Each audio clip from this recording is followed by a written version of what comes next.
You know, one thing that was definitely different about this weekend's big day of protest against Trump is that this time the protests got a lot of mainstream media coverage.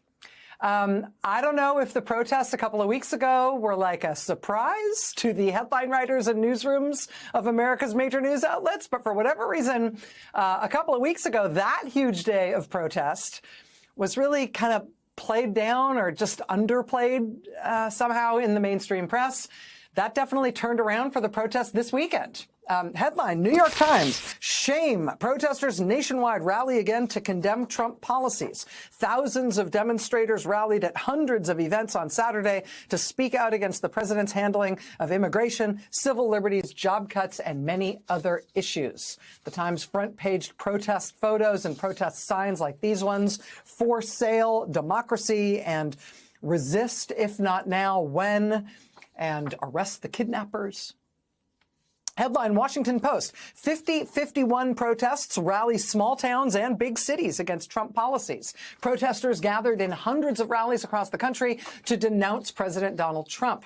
The Washington Post and its coverage front-paged a big crowd in Washington, D.C. at the Washington Monument, including this sign front and center, innocent until proven guilty.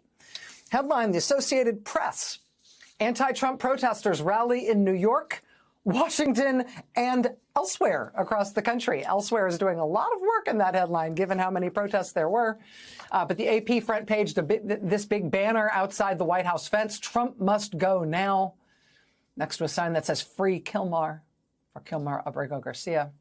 Headline, USA Today, nationwide hands-off 50-51 protests against Trump continue for second weekend. They front-paged this upside-down American flag in the foreground, hanging, of course, in a way to signify distress.